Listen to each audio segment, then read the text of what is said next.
Alright, good afternoon YouTube. This is the Home Handyman. I had a request on one of the forums, would I go over the MIG welder that I use? Sure. One of my favorite tools in the shop. I built a cart for it. I'll show you the cart in a minute, and the question is, can you go over in a very basic way just how to set it up and how to use it? And sure, I'll go over the nuts and bolts of this thing. Not a problem. Let me pan back first. Okay, this is a welding cart that I built. I got the wheels at Harbor Freight. The steel is just angle iron. It's inexpensive at one of the welding supplies, metal supply stores actually. And so I have my plasma cutter on the right, and I have my MIG welder to the left. And now I'm going to zoom in here. Okay, so this is the front panel. It's got a switch on the lower bottom right. That's for a spool gun, which I don't have that. And the other little hose coming out of it, hang on one sec. This little hose is where the gas comes out. Comes down into the gun. This is where the gun, right here, goes onto the machine. You just stick it on, twist it, it's in there. Now, you have two settings. This is what I liked about this when I first bought it. I'm going to zoom in so I can explain. The bottom one is going to set your voltage, but it also has over here, what's your thickness of your steel. This is the autoset part of this. So you decide, are you doing sheet metals, or are you doing something much thicker? And you can set this knob to whatever it is you need. Up here, this is simply this is your wire feed speed. Now the white is if you want to do things manually on your own. You can slow down the wire feed or you can speed it up. Now over here, which is nice, you have green and blue. One says 030, the other is 035. It's just asking you what size wire you're using. Set this to it. This machine automatically sets itself for your welding. You don't have to do anything else. That's it. So you can on your own now, let's say you start welding and you find it's not really penetrating or it's not burning hot enough. I can use this and tweak it forward a little bit. That'll burn a little bit hotter. I can slow down or I can speed up my wire speed. So you can override things and you can do what you want. Okay, that's the front panel on this. Let me open it up and show you the inside. Okay, on the inside, this is the polarity part of it. Right now I have mine set to run with gas. Now you can also run flux cord wire. If you do, you have to reverse these. I also have a plug down below. That's right down there. If I want to go over to 110, Miller made it nice. You just take the end of the plug on the machine, plug that in, and you're able to do 110 volt. Right now, I don't have it set that way. I don't really ever do. I prefer the more amperage, the more power. This is a wire. This right here is your MIG wire spool.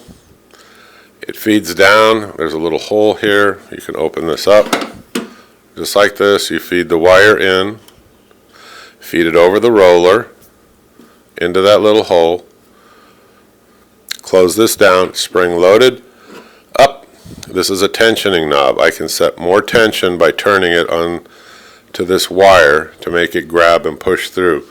Don't over tighten this. Just go down snug, hit the trigger on your gun, see what it does. You'll know. This is really easy to set.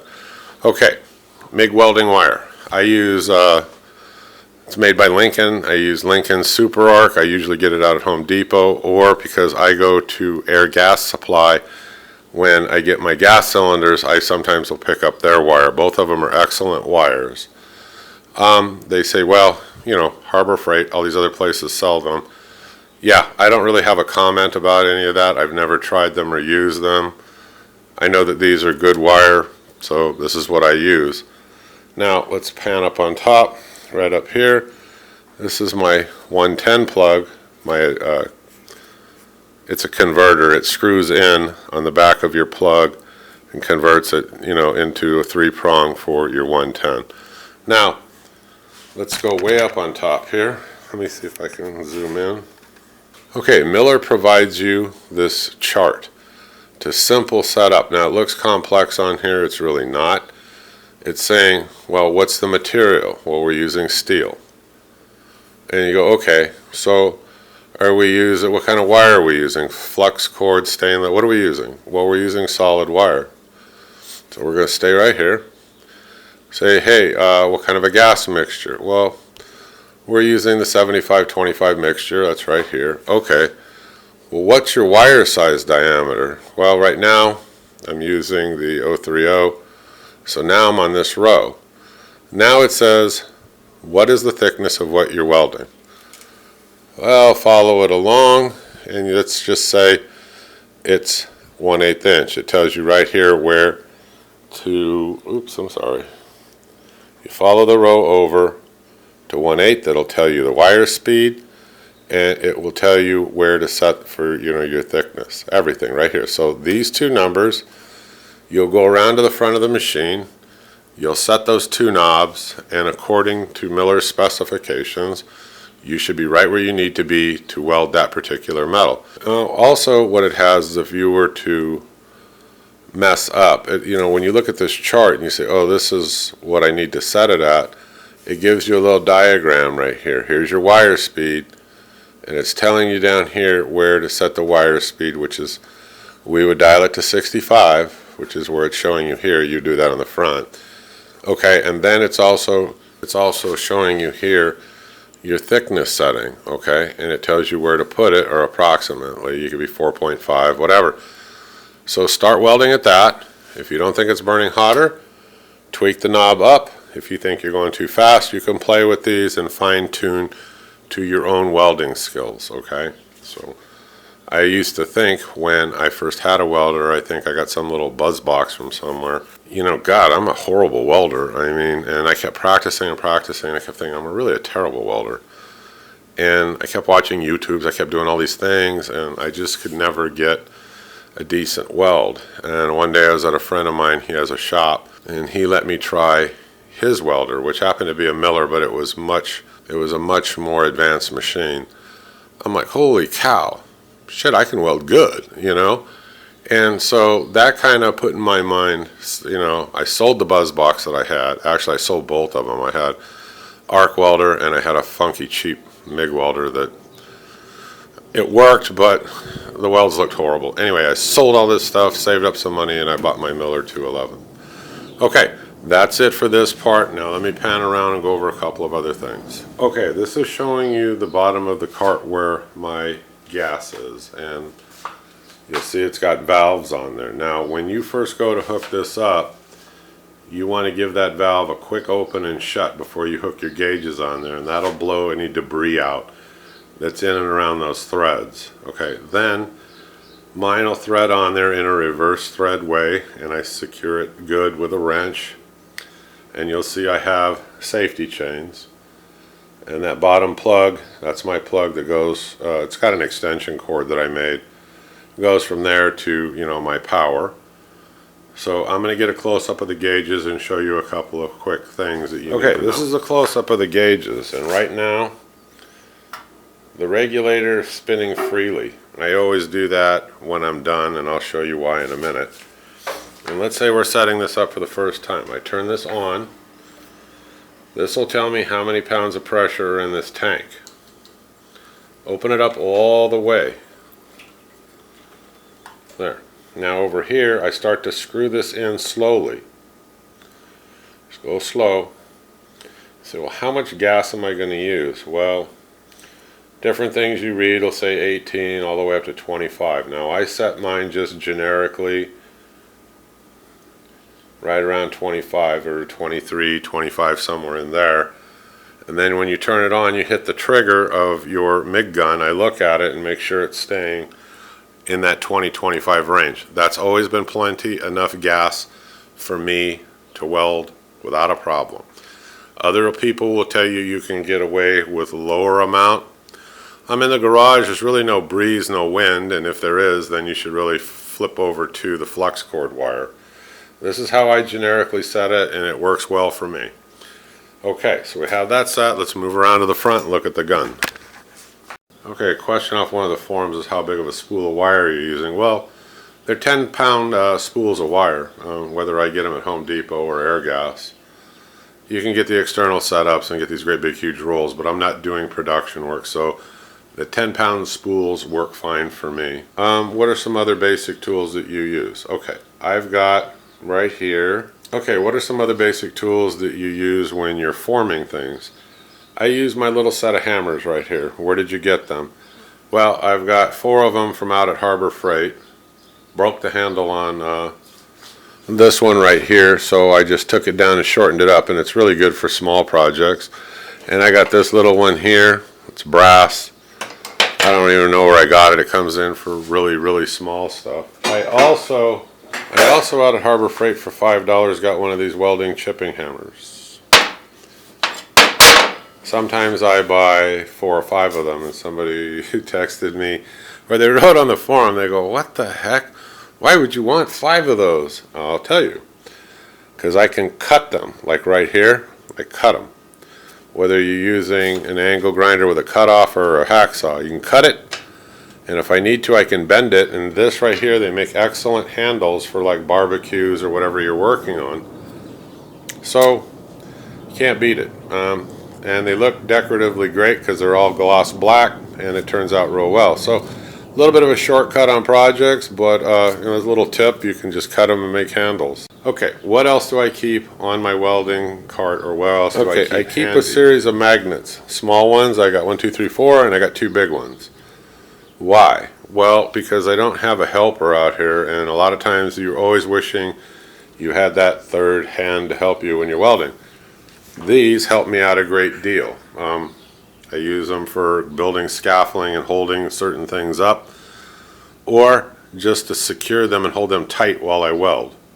So they work good. They're very inexpensive, at $5 to $7 for a pack of so many. I forgot how many comes in there, but again, another one of those Harbor Freight things, and it's a good thing. I haven't had any problems with it. It's not junk. They're great magnets. They've held up great. The other thing I do, if you noticed here, across the top, I got my drill bits right here. These are my most commonly used drill bits. I just put them right here. I don't lose them that way. The second I'm done using them, I just set them on the magnet. It keeps them right here until I'm ready to use next time. And so I use them so frequently, I just have them at hand. Then, of course, I have 20-volt Makita right here. It's my cordless. It's very powerful. I really enjoy this thing. I ain't got nothing bad to say about it. It comes with 2 batteries and a charger. It works fantastic, even on metal. I've used this thing, it's like a workhorse, so it's great. Okay, what else do I have laying around that I use? Okay, one sec. Okay, I got some C-clamps. I got some vice grips right here. I got these from out at Harbor Freight too, because that way if I weld them and I screw them all up, I don't care. I didn't pay a whole lot of money for them. So, and I have much larger ones that I use. And I got these all out there too. I use C-clamps, sometimes great big ones. I've got 4 great big ones. I got about 5 or 6 of these little ones. Never can run out of helping hands, and they're inexpensive, like I said, out there, so I pick them up. Okay, what is that? Well, this is something that I made. It's holding pens now. I put 2 pieces of pipe here and a bigger one in the middle, and I welded them on an old piece of diamond plate. I didn't even square this thing up. And I put this on the bottom, just a piece of tube steel. And then this would go into my vise, and I would tighten it. And then I can use this for bending metal. By putting it in here, I can bend scrolls. You can do lots of different things with it. Or the cowboy hats, you'll see me, I put them on top and then I beat on them around that hole opening right there, and that gives us that cowboy hat, that concave look, you know. So it works out real well, but then when I'm not using it, I just leave it sit here and keep my pens and my pencils in there. Okay, what I'll tell you that you need to buy for sure. Okay, one thing you need to buy for sure is you need to buy yourself a good pair of welding gloves right here. Okay, they're leather. Burn yourself a couple of times, you'll learn. Now, the other thing is on a lot of welding projects, you're going to get splatter. So I got these while I was out at Airgas. They're sleeves. Right there, all the way down. Just go on your arm like this. and it will protect you. You say, it's not that big of a deal. Yeah? Alright, well look, I don't know if you can see that right along through here. Those are weld splatters because I got lazy and I didn't put them on, or I couldn't find them. And I kind of paid the price for it. So you want good welding gloves, not that costly. If you want to start out inexpensively, pick up a pair at Harbor Freight. They work. I got mine at Air Gas. They're pretty good. The other thing I use Radnor anti-splatter, and I spray it on my shield and around my nozzle. It keeps the splatter from forming in and around the tip of the gun. I've had this for a couple of years. I'm still using it, so it works good. I have an inexpensive pair of pliers that I just keep, another Harbor Freight special. I keep them handy up here on my cart. So the way that I built this, I have a big bin here, a tray, and I keep my welding stuff in here. Like here, I got some extra bottle holders. There, when I cut a whole bunch of cowboy hats. I got some hinges in here. Then in a bigger box right here, this is where I keep all of my welding tips. I also keep a bunch of soapstone in there in case I can't find my marker. I have a thickness gauge right here. I think this came with one of the tool set. Oh, it came with my Miller. I'm sorry, it comes with the MIG welder because it's got Miller on it. Figure out your gauging. So it's like a little junk box, but I don't keep too much stuff in there. I only keep in here what is important and pertinent to that MIG welder, and that's it. So first thing, like a lot of people do, I guess, when they get it, is they build their own welding cart. So let me focus this for a sec. The welding cart that I made, everybody makes one. 3 stories up. I keep horseshoes and railroad ties on the bottom. In the middle, whatever I want to put on there. Top section, it's got my plasma cutter, it's got my MIG welder. In the front, I built this basket. This is so when I'm standing to the left welding, I can quickly turn around and grab any of these little things that I need. And I keep extra parts and little things in there, like I showed you, the tips and so forth. On the side over here, those are horseshoes with railroad spikes sticking out. So I wrap my cords around those, it's very handy. Same thing right here on the bottom. Let me see if I can zoom in on this thing. Same thing down here. I made a configuration of horseshoes and used horseshoes that were cut in the middle to make hooks. So, you know, you make this however you want. It's your cart. So, you know, you might as well. Now coming back this way. Okay, coming back this way. When I'm welding and I'm sitting there welding along and then I'm done, I just go like this. Just stick it in there. That's all you got to do. And these right here, well, it's for pliers. I have one of those specialty markers for steel. It's Lincoln. It's a white painter's pencil. You got, you know, like I said, chipping hammer, whatever you want to use. Okay, that's it in the tour. The auto set, I think, is very, very easy to set. You can tweak it very easy. There's 2 knobs. The switch is for a spool gun if you're going to weld aluminum or something. You're not going to ever mess with this. This tells you if it's overheating. This is your gas line. This is where it goes in. You got 2 knobs, and if you don't know how to set it, Miller has provided you a fantastic chart. It's very easy to follow. Trace it over. It'll tell you what to set the wire speed at. It'll tell you exactly where to set your thickness on the dial. You're done. Now, I leave mine set up on the more powerful. You can remember, you can go to 110 with this. Fantastic welder. It is one of my favorite tools in the shop. I love using this thing.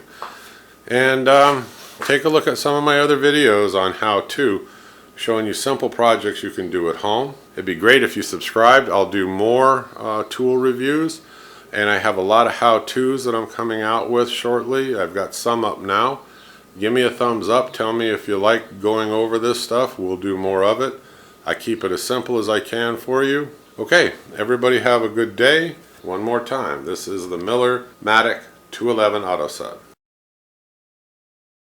Questions and answers. Can you give us an example of some quick, easy projects we can make at home in the garage with even a simple welder? Yes. I have a whole YouTube video on how to make the barbecue, the Western barbecue hot dog man right here. He's got a big spike here. You slide a hot dog over it or whatever meat. Set it on the barbecue. It won't char it. It won't put burn marks all over it, and it'll cook. Heat radiates up through the steel if you close the hood on it. This is a fast, easy, fun little project. I sell these right and left. As a matter of fact, right now I have a back order on them. I just haven't had time to play catch up and make them. This is one fun, easy project. Let me show you another. One moment. Okay, another simple, quick, easy project. This is a piece of wood that I had. Piece of pine that I got from out at Home Depot. I just routed an edge on it.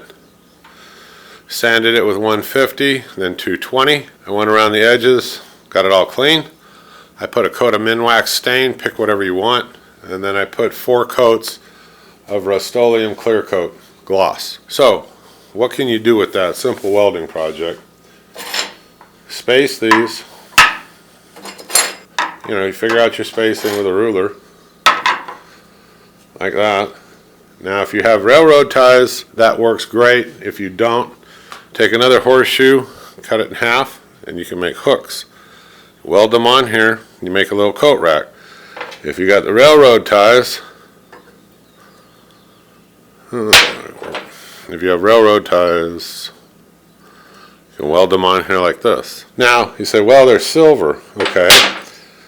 Well, you can get some textured paint. I'll show you the can, one moment. Right here, Rust-Oleum multicolored textured. This is like a rusty looking brown, and I'm going to go spray these in a minute. They will come out, they'll look all rusty and funky like this. So you weld them together. Now, what's nice about the horseshoes is you can take a drill bit and go down through where these nails went. Just open them up a little tiny bit so a drywall screw will go through there. Then you're going to figure out your spacing. These will be welded, they'll be painted. Set them on here. Use your favorite cordless drill like me right there. So I'm going to pause this, spray these, and I'll show you the outcome, and then we'll wrap this up. So I took those horseshoes and I shot them with that texture. They dried. I spaced them on here, 1, 2, 3. Drilled my little pilot holes, dropped those drywall screws in. I took and shot the whole thing over railroad spikes, wood, everything with a clear coat of gloss. And well, that's about it. It's a quick, easy, fun project. I'll zoom in. Let's take a closer look.